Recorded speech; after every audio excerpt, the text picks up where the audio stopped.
नमस्कार दोस्तों, peak PCS के इस वीडियो में आप लोगों का स्वागत है। उम्मीद करते हैं सभी लोग बढ़िया होंगे। तो जैसा कि एथिक्स की सीरीज चल रही थी अपनी, जिसमें ये अगला वीडियो होगा।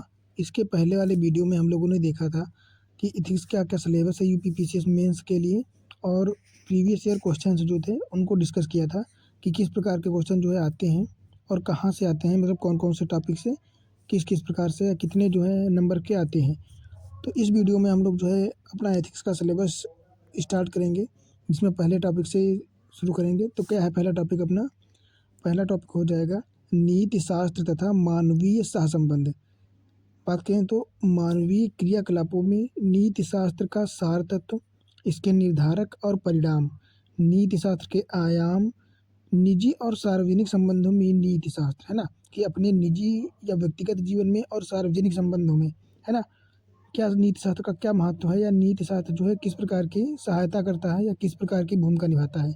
फिर बात करें मानवीय मूल्य, जैसे महान नेता हो गए, है ना? जैसे दादा भाई नौरोजी हो गए, महात्मा गांधी हो गए, जवाहरलाल नेहरू हो गए, समाज सुधारक को जैसे ज्योतिबा फूले हो गए, राजा राम मोहन राय हो गए, महादेव गोविंद रानडे हो गए, डी.के. कर्वे हो गए, और प्रशासकों के जीवन तथा उनके उपदेशों से, है ना, हम किस प्रकार की शिक्षा प्राप्त करते हैं। मूल्य विकसित करने में परिवार और समाज तथा शैक्षणिक संस्थाओं की भूमिका, है ना, कि हमारे अंदर जो मूल्य होते हैं, अच्छे या बुरे जो भी हों, वो जो परिवार, समाज और शैक्षणिक संस्थान मतलब स्कूल, कॉलेज, ये किस प्रकार से उनको डेवलप करवाने में जो है भूमिका निभाते हैं।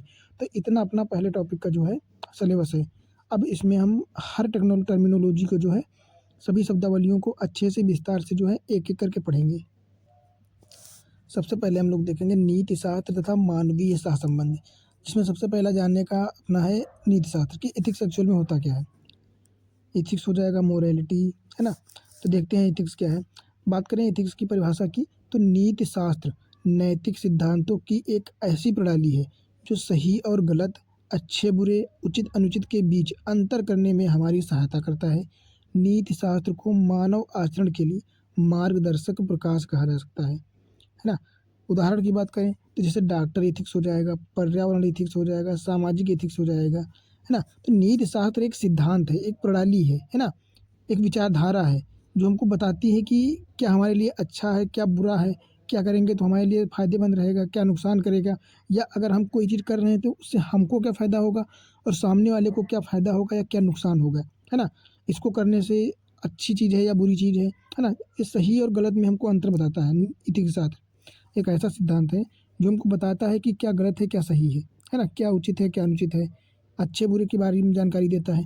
जैसे अगर बात करें डॉक्टर एथिक्स, तो डॉक्टर एथिक्स में एथिक्स का मानना ये है कि उसको किसी भी प्रकार से किसी भी स्थिति में अपने मरीज़ की जान बचानी है ना? फिर वो नेशनली, इंटरनेशनली या डिस्ट्रिक्ट मतलब जो भी हो, वो जो है सीमाओं को नहीं मानते हैं। डा एथिक्स क्या कहता है डॉक्टरों के लिए एथिक्स, कि उसको सीमा रहित जो अपना उपचार करना है, कि उसको इस चीज़ पे ध्यान नहीं देना है कि वो अपना दुश्मन है, अपना दोस्त है, अपना भाई है, बहन, उसको बस इस चीज़ से मतलब होना चाहिए कि वो एक मरीज़ है और उसको उसकी सेवा करनी है, उसकी जान बचानी है या जो भी उसके प्रति करना है।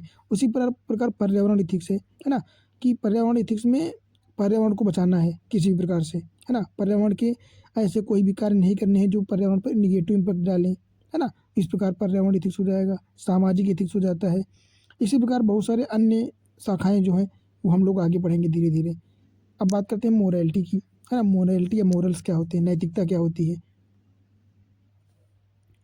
तो नैतिकता वह सामाजिक व्यवस्था है जो किसी समाज में सदस्यों के लिए नैतिक मूल्यों और आचरण के प्रतिमानों का निर्धारण करती है तथा यह प्रयास करती है कि समाज के सदस्यों का व्यवहार उन्हीं मूल्यों व प्रतिमानों के अनुरूप विनियमित हो सके, है ना?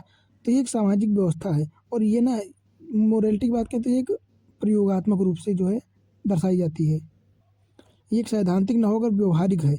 बात करें इथिक्स और मोरालिटी में बस इतना ही अंतर है कि नीति शास्त्र जो होता है वो सैद्धांतिक रूप से होता है और सभी के लिए एक समान होता है, पर नैतिकता जो होती है ये सब्जेक्टिविटी पर डिपेंड करती है। ये जो है वस्तु आत्मनिष्ठ होती है ना? और ये व्यवहारिक रूप से अपने व्यवहारिक जीवन में उसको समावेशित करना ही नैतिकता होती है। अब देख लेते हैं इसमें अंतर। जैसा कि यहाँ पे दिखाया गया है, ये एक बड़े भाग में छोटा भाग, तो बड़ा भाग जो हो जाएगा वो हो जाएगा इथिक्स, और जो छोटा भाग होगा वो हो जाएगा मोरलिटी, है ना। तो बहुत एथिक्स जो होता है वो बहुत बड़ी चीज़ होती है, बहुत बड़ा भाग होता है, पर उसमें से कुछ ही मूल्य होते हैं जो लोग अपने अंदर समावेशित कर पाते हैं, अपने व्यवहार में अपना पाते हैं, तो वो क्या हो जाता है, वो मोरालिटी हो जाती है, नैतिकता होती है। बात करें इसमें अंतर क्या होता है, तो एथिक्स की बात करें तो एथिक्स जो होता है या नैतिक नीति शास्त्र जो होता है ये वस्तुनिष्ठ होता है, वस्तुनिष्ठता होती है इसमें ऑब्जेक्टिविटी होती है ना। जैसे यूपीएससी के प्रीलिम्स के पेपर के समान होता है कि उसमें 4 ऑप्शन दिए हैं, उसमें से सही एक ही है जो आपको चुनना है, उसमें आप अपने हिसाब से किसी को भी नहीं टिक कर सकते हो। पर अगर बात करें मोरालिटी की तो ये आत्मनिष्ठता को दर्शाती है, आत्मनिष्ठ होती है ना। इसमें सब्जेक्टिविटी होती है, सभी की राय उसके उनके अनुसार होती है।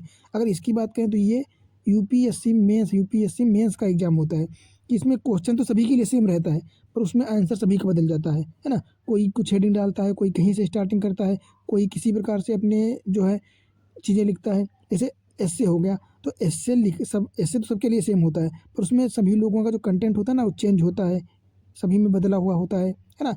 तो इसी प्रकार होता है एथिक्स और मोरालिटी। एथिक्स जो होता है वो सभी के लिए समान होता है मूलतः।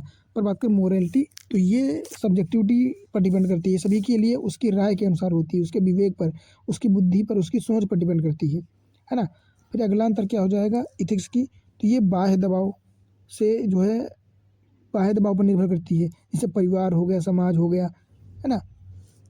जैसे हमारे अंदर परिवार समाज के कारण कौन कौन सी मूल्य, एक तो सच बोलने की, ये किसने बाह्य परिवार का बाह्य दबाव होता है, समाज का बाह्य दबाव होता है कि आप किसी से सच सच बोले हमेशा, है ना, सभी के लिए अच्छा करें। जैसे घरों में पैर छूने की आदत होती है, तो ये हमारे ऊपर परिवार और समाज के द्वारा दबाव से जो है डाली जाती चीज़ें, है ना। और बात करें आंतरिक दबाव, मोरालिटी जो होता है ये आंतरिक दबाव अपने अंदर से आता है, एक प्रेरणा, है ना।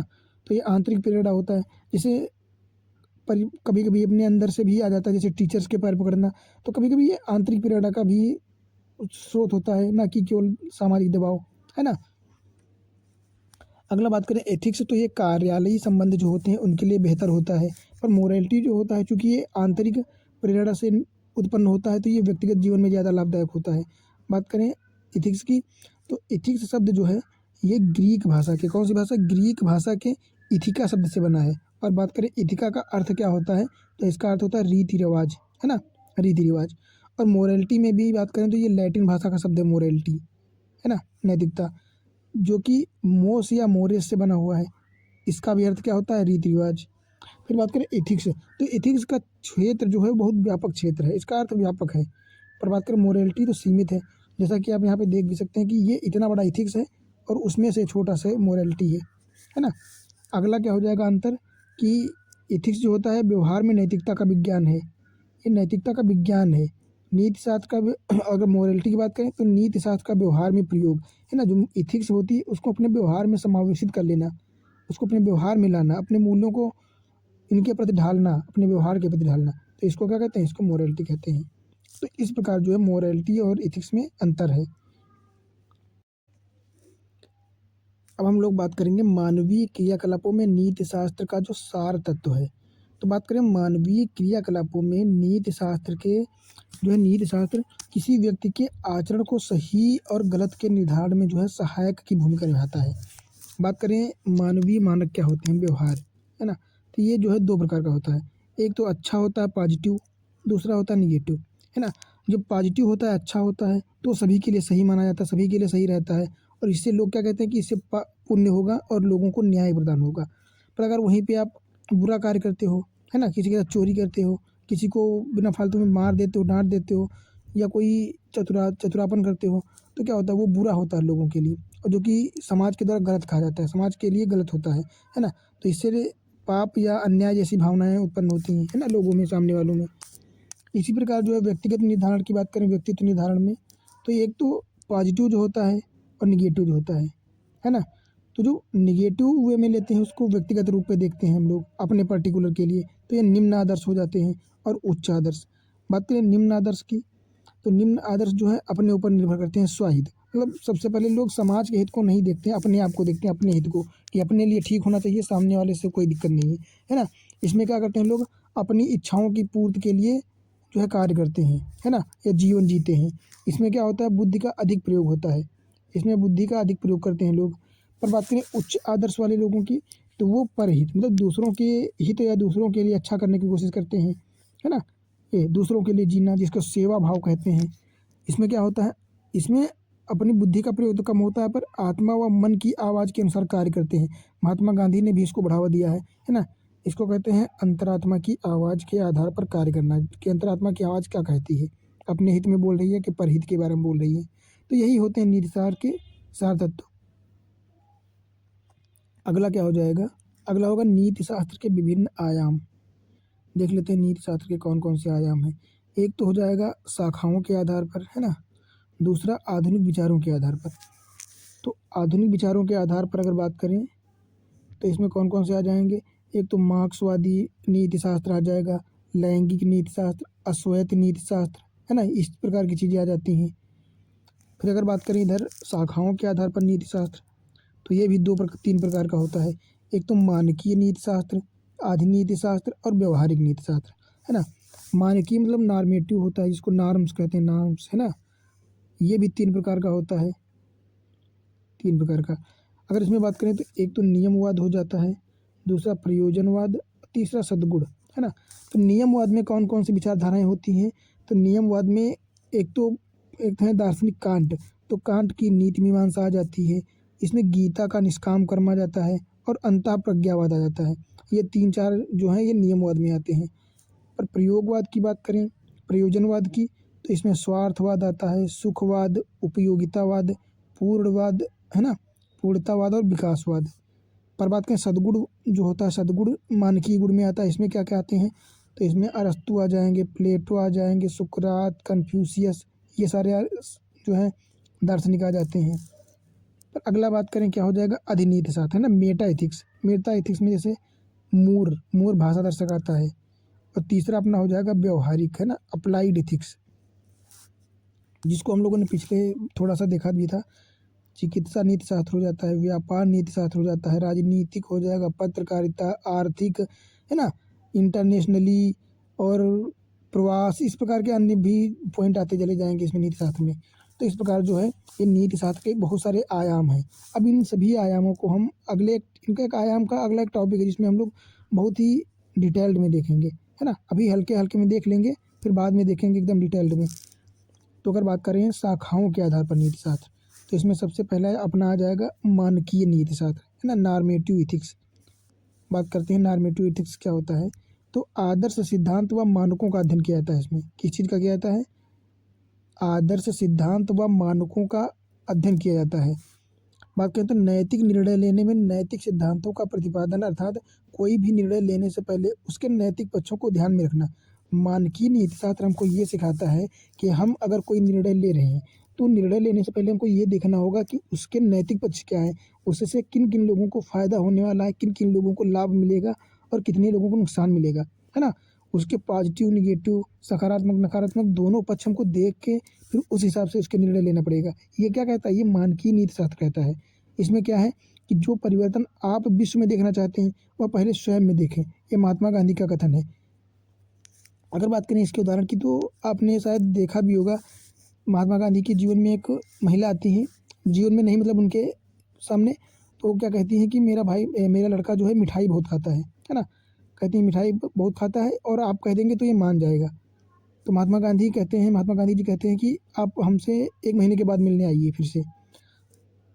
फिर जब महिला मिलने आती है तब महात्मा गांधी जी से कहती है कि वही बात फिर से दोहराती है। तो महात्मा गांधी जी उस लड़के से कहते हैं कि बेटा मिठाई खाना छोड़ दो।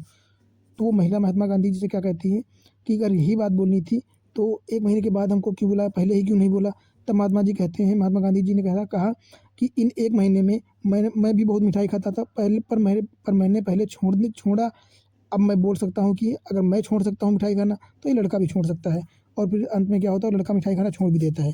तो वही कहा गया है कि महात्मा गांधी जी क्या कहते हैं कि जो परिवर्तन आप विश्व में देखना चाहते हैं वो पहले स्वयं में देखिए। अगर आप दूसरे से मतलब उम्मीद रखते हैं कि सामने वाला झूठ ना बोले, आपसे सच बोले, और आप खुद ही झूठ बोलते हो, तो फिर ये गलत है कि आप दूसरे से उस चीज़ की उम्मीद करते ही क्यों हो जो आप खुद ही नहीं कर सकते हो। तो ये महात्मा गांधी कहना चाहते हैं और यही इस मानकीय नीति शास्त्र का जो है सबसे बेहतर उदाहरण हो सकता है ना। तो अगला क्या हो जाएगा अपना नियमवादी, परिणाम निरपेक्षवादी, है ना, जिसको डीओंटोलॉजिकल एथिक्स कहते हैं। ये क्या कहता है कि निर्णय आधार पर ही किए जाने चाहिए, है ना, निर्णय आधार पर ही किए जाने चाहिए। कांट जी क्या कहते हैं, कांट का क्या कहना है, कांट कहते हैं कि नैतिक कर्तव्य कर्म पर ध्यान, ना कि परिणाम पर। मतलब हमको अपने कर्मों पर ध्यान देना चाहिए, ना कि परिणाम पर। इनके कहने का मतलब है कि अगर आप अच्छे कर्म करोगे तो आपका परिणाम अच्छा अपने आप हो ही जाएगा, है ना, कि आपके कर्तव्य नैतिक होने चाहिए, उसके परिणाम अपने आप ही नैतिक हो जाएंगे। कि अगर आप जो है कोई काम कर रहे हो तो आप अनैतिक रूप से मत करो, उसको नैतिक रूप से करोगे तो आगे चलकर आपका जो परिणाम होगा वो जो है हमेशा नैतिक ही होगा। ये कहता है नियमवाद, है ना। जैसे गीता का निष्काम कर्म, गीता क्या कहती है कि फल की चिंता किए बिना अपना कार्य करते रहो, कभी न कभी फल तो मिलेगा ही, मीठा फल मिलेगा ही, जाहिर सी बात है ना। तो ये कहता है इनका। अगला अंतःप्रज्ञावाद या इंट्यूशनिज्म क्या कहता है कि अपनी अंतरात्मा के अनुसार कार्य करना चाहिए। इससे जो है क्या मिलता है, अपना जो निर्णय लेने में आसानी मिलती है ना, निर्णय लेने में बहुत आसानी हो जाती है। इसको कहते हैं अंतःप्रज्ञावाद, की अंतरात्मा की आवाज़ सुनो अपनी कि वो क्या कहना चाहती है आपसे, है ना, फिर उस हिसाब से अपने निर्णय लो। तो ये भी बहुत सही चीज़ है। परिणाम निरपेक्षवादी। अगला क्या हो जाएगा, प्रयोजनवाद नीतिशास्त्र, है ना, इसको टेलियोलॉजी कहते हैं। क्या कहते हैं, टेलियोलॉजी। तो ये क्या कहती है कि कोई भी नैतिक या अनैतिक निर्णय परिणामों के आधार पर तय होता है, परिणामवाद कहते हैं। तो ये बिल्कुल इसके अपोजिट हो जाएंगे एक दूसरे के, क्योंकि इसमें नियमवाद में कहा गया था कि आपका कर्म नैतिक होना चाहिए, परिणाम अपने आप नैतिक हो जाएंगे। और इसमें प्रयोजनवाद में क्या कहा गया है कि आपका परिणाम नैतिक हो, उसके पहले आपने जो कर्म किए हैं कैसे भी हो कोई मतलब नहीं है। तो ये सुभाष चंद्र बोस जी वाली मतलब विचारधारा को अपना लेते हैं, है ना। सुभाष चंद्र बोस भी तो क्या कहते थे कि हमको भारत की स्वतंत्रता चाहिए, उसके लिए अंग्रेज़ों के साथ कैसे अभी सलूट हम कर सकते हैं, कोई दिक्कत नहीं है, पर हमको स्वतंत्रता मिलनी चाहिए एट द एंड, है ना। ये है। तो ये प्रयोजनवाद इस पे डिपेंड करता है कि आपके कर्म कैसे हो भी हो पर आपका परिणाम अच्छा होना चाहिए। तो कोई भी नैतिक या अनैतिक निर्णय जो है परिणामों के आधार पर तय होगा। इसको क्या कहते हैं, इसको परिणामवाद कहते हैं, है ना। इसको ही प्रयोजन या जो है नीतिशास्त्र कहते हैं। क्या कहता है कि यह किसी कार्य के प्रभावों अथवा परिणामों द्वारा उस कार्य के नैतिक मूल्य को निर्धारित करता है। अर्थात इस सिद्धांत के अनुसार कोई अच्छा कार्य है यदि इसके परिणाम अच्छे हैं, है ना। देख लो क्या कहा, एकदम साफ साफ कहा गया है कि कोई कार्य नैतिक या अच्छा तभी कहा जाएगा जब उसके परिणाम अच्छे होंगे, है ना। कोई कार्य गलत यदि परिणाम अच्छे नहीं है। अगर आपके परिणाम अच्छा नहीं आ रहा है फिर आपका जो कार्य है वो गलत ही माना जाएगा, कितना भी आप वैदिक रूप से कार्य करो। तो ये कहता है प्रयोजनवाद। अगला क्या हो जाएगा अपना विचारधारा, सुखवाद हो जाएगी, जिसको हेडोनिज्म कहते हैं। सुखवाद, हेडोनिज्म। तो ये क्या कहता है कि इसके अनुसार अच्छाई वह है जो आनंद प्रदान करती है या दुख पीड़ा से छुटकारा दिलाती है, तथा बुराई वह है जो दुख पीड़ा को जन्म देती है। ये दोनों स्टेटमेंट बहुत ध्यान देने वाले हैं, है ना। कि अच्छाई वह है जो आनंद प्रदान करती है और बुराई वह है जो दुख या पीड़ा को जन्म देती है। क्या कहना है, सैद्धांतिक तौर पर सुखवाद नीतिशास्त्र के प्रकृतिवाद का एक रूपांतर है। इसका आधार इस विचार में निहित है कि आनंद मनुष्य का निर्णायक गुण है। क्या है, आनंद जो है मनुष्य का निर्णायक गुण है जो उसके स्वभाव में निहित है और जो है उसके समान कार्यकलाप को निर्धारित करता है ना। जो सुख है वो उसके सभी पक्षों को जो है निर्धारित करता है। तो ये क्या कहलाता है, हिडोनिज्म कहलाता है, सुखवाद कहलाता है। अगर बात करें कि सुखवाद का समर्थन कौन कौन से दार्शनिकों ने किया है, तो एक तो सेरेनोइक हो जाएंगे, अरिस्टिपस हो जाएंगे, है ना, एक्यूपिरस हो जाएंगे, थॉमस हॉब्स हो जाएंगे, स्पेंसर हो जाएंगे, जॉन बेंथम हो जाएंगे, है ना, स्लिम हो जाएंगे, और चारवाक हो जाएंगे, जीएस मिल हो जाएंगे, है ना। वेदों में जैसे क्या कहा गया है कि सर्वे भवन्तु सुखिनः सर्वे सन्तु निरामया, है ना। तो ये लोग जो हैं समर्थक हो जाएंगे सुखवाद के, हिडोनिज्म के, है ना। फिर अगला क्या हो जाएगा अपना विचारधारा, अगली हो जाएगी उपयोगितावाद, है ना। इनको क्या कहते हैं, उपयोगितावाद। क्या कहता है उपयोगितावाद, उपयोगितावाद का सिद्धांत कार्य के परिणाम से संबंधित है, कार्य के परिणाम से संबंधित है, न कि उस कार्य को करने की मनोवृत्ति से, है ना। तो इनका क्या कहना है कि किसी कार्य के शुभ या अशुभ होने का निर्णय उसके परिणामों या सामाजिक प्रभावों पर आधारित होता है ना। कि कोई कार्य शुभ या अशुभ इस चीज़ से निर्धारित होगा कि उसके परिणाम कैसे हैं, है ना। उसके परिणाम कैसे हैं और समाज पर उस कार्य का प्रभाव किस प्रकार पड़ रहा है। कि अगर आप ऐसा कोई कार्य कर रहे हो जिससे जो है समाज पर निगेटिव इम्पैक्ट पड़ता है, नकारात्मक प्रभाव पड़ता है, तो वो कार्य जो है वो परिणाम भी गलत हो जाएगा और उसके लिए किए गए एफर्ट जो होंगे, जो कार्य होंगे, वो भी जो है निगेटिव माने जाएंगे, है ना, अनैतिक माने जाएंगे। तो ये उपयोगितावाद कहता है। उपयोगितावाद एक आचार सिद्धांत है ना, जिसकी एकांतिक मान्यता है कि आचरण एकमात्र तभी नैतिक है जब वह अधिकतम व्यक्तियों के अधिकतम सुख की अभिवृद्धि करता है ना। तो ये आप पॉइंट एकदम सही देख लेना कि आचरण एकमात्र तभी नैतिक है जब वह अधिकतम व्यक्तियों के अधिकतम सुख की प्राप्ति को जो है बढ़ावा देगा, तभी वो नैतिक कार्य माना जाएगा। अगर इसके समर्थकों की बात करें तो एक तो जेरमी बेंथम हो जाएंगे, एक तो जीएस मिल हो जाएंगे, हेस्टिंग्स हो जाएंगे और रैसडेल हो जाएंगे। ये 4 लोग जो हैं उपयोगितावाद के समर्थक हैं। आगे चलकर इसका टॉपिक है दार्शनिक वाला, तो उसमें हम लोग इनके पर्टिकुलर विशेषताएं भी देखेंगे और इनके पर्टिकुलर सारी चीज़ें देखेंगे, है ना। अभी केवल इनका नाम देख लेते हैं, बाकी हम लोग बाद में देख लेंगे। फिर आता है स्वार्थवाद, इसको ईगोइज्म कहते हैं हम लोग, ईगो है ना, ईगो। ईगो भी 3 प्रकार का होता है, ईगो, ईड और सुपर ईगो। ये सब चीज़ें हम लोग आगे पढ़ेंगे टॉपिक में अपने, पर अभी देख लेते हैं नॉर्मली इसको। तो क्या कहता है ये कि वह विचारधारा जो मानती है कि व्यक्ति अपने हितों को केंद्र में रखता है, उसको क्या कहते हैं, इसको सेल्फिशनेस कहते हैं, ईगोइज्म कहते हैं, स्वार्थवाद कहते हैं, है ना। अगर बात करें इसके समर्थकों की, तो इसके समर्थक क्या हो जाएंगे, एक तो अरिस्टिपस हो जाएंगे, एपिक्यूरस हो जाएंगे, थॉमस हॉब्स हो जाएंगे, है ना, मैरिस्टिक हो जाएंगे, चारवाक हो जाएंगे। ये सभी लोग जो हैं इसके स्वार्थवाद के समर्थक हो जाएंगे।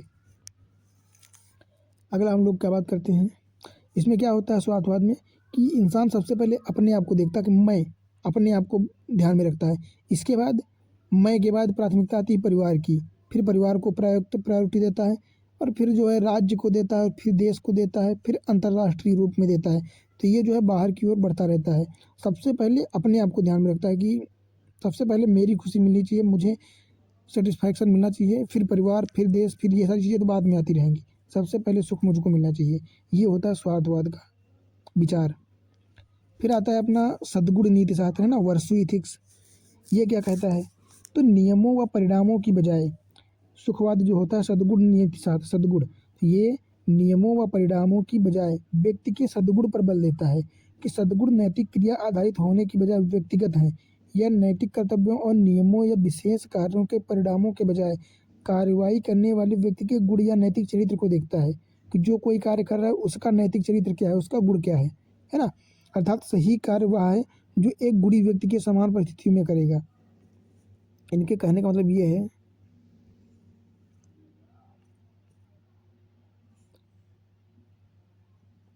ये कि मतलब सही कार्य वह है जो एक गुणी व्यक्ति समान परिस्थितियों में करेगा। फिर उसके सामने कैसी भी स्थिति उत्पन्न हो जाए वो अपने मूल्यों से भटकेगा नहीं।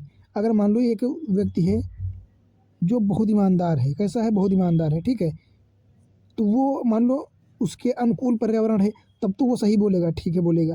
पर अगर वो व्यक्ति किसी ऐसी स्थिति में पड़ रहा है जहाँ पे उसके परिवार पर भी संकट आ रहा है, फिर भी वो झूठ नहीं बोल रहा है, अपने सच, अपने मूल्यों पर खड़ा हुआ है, अटका हुआ है, अडिग है, फिर भी वो सच बोल रहा है ना। भले अपने परिवार, फैमिली या बच्चों के लिए कंप्रोमाइज़ करना, उनको कंप्रोमाइज़ करना पड़े, पर झूठ नहीं बोलेगा, अपने मूल्य से हटेगा नहीं, तो वो क्या होता है, वो सद्गुण नीति शास्त्र की विशेषता कहलाता है कि वो किसी भी परिस्थिति में आ जाए पर अपने मूल्यों से बंदा हटेगा नहीं, है ना, वो विश्वसनीय पर्सन हो जाता है। ये होता है सद्गुण नीति शास्त्र। एक अच्छा व्यक्ति वह है जो सद्गुण के साथ जीता है, जिसके पास सद्गुण होते हैं और जीते हैं, है ना। अब बात करें सद्गुण नीति शास्त्र के समर्थक कौन कौन है, तो प्लेटो हो जाएंगे, अरस्तु हो जाएंगे, सुकरात हो जाएंगे, कन्फ्यूशियस हो जाएंगे, है ना। तो ये सारी विशेषताएं किसकी, एक सिविल सर्वेंट की होनी चाहिए। अगला बात करते हैं अधिनीति शास्त्र, जिसको मेटा एथिक्स कहते हैं, इसको विश्लेषणात्मक नीति शास्त्र भी कहते हैं। अगर इसकी बात करें तो नीति शास्त्र की वह शाखा जो नीतियों के गुणों, दावों, मनोदृष्टि और निर्णयों को समझने का प्रयास करती है, अर्थात वही कथन सार्थक है जिसका विश्लेषण किया जा सके, है ना। तो इनका कथन क्या है कि वही कथन जो है सार्थक माना जाएगा जिसका विश्लेषण किया जा सकता है। अधिनीति शास्त्र के अंतर्गत निम्न प्रकार के प्रश्नों की मीमांसा की जाती है, जैसे नैतिक पदों एवं नैतिक निर्णयों के वास्तविक अर्थ क्या हैं, है ना, नैतिक निर्णयों के स्वरूप क्या हैं, नैतिक निर्णयों का अनुमोदन किस प्रकार किया जा सकता है। इस प्रकार के प्रश्न जो आते हैं फिर उनका अगर विश्लेषण करने के लायक चीज़ है तो उसको मेटा एथिक्स के अंदर रखा जाएगा। मेटा एथिक्स अधिनीति शास्त्र, है ना, ये मूर इसके सबसे बड़े समर्थक हो जाएंगे, मूर। अगला बात करते हैं व्यवहारिक नीति शास्त्र, अप्लाइड इथिक्स, है ना। क्या अप्लाइड इथिक्स, क्या है अप्लाइड इथिक्स? ये कहती है कि व्यवहारिक जीवन में व्यक्तिगत और प्रोफेशनल स्तर पर नैतिकता का पालन करना, अर्थात कोई भी निर्णय करते समय विभिन्न नैतिक पक्षों को ध्यान में रखना, है ना। कोई भी निर्णय लेने से पहले उसके सभी पक्षों को, जितने भी पक्ष हैं उनको ध्यान में रखना, फिर उस हिसाब से निर्णय लेना। जैसे चिकित्सा नीति शास्त्र हो जाएगा, व्यापार नीति शास्त्र, राजनीतिक नीति शास्त्र, पत्रकारिता, पर्यावरणीय नीति शास्त्र, इस प्रकार के अन्य भी पहलू नीति शास्त्र में, व्यवहारिक नीति शास्त्र में रखे जाएंगे। फिर बात करते हैं आधुनिक विचारों या विचारधाराओं पर आधार पर जो है नीति शास्त्र के कितने आयाम हो जाएंगे। तो एक तो मार्क्सवादी नीति शास्त्र हो जाएगा, लैंगिक, अश्वैत, वर्णवादी, ये सब क्या है, ये सब जो है आधुनिक विचारधाराओं पर आधारित नीति शास्त्र के आयाम हैं। तो इस प्रकार जो है अपना ये टॉपिक का एक जो है एस्पेक्ट कवर हो गया है। बाकी अगला एस्पेक्ट जो होगा, है ना, वो हम लोग आगे देखेंगे। अगले में हम लोग क्या देखेंगे, नैतिकता के आयाम देखेंगे और उनसे संबंधित अन्य मूल्य चीज़ें देखेंगे।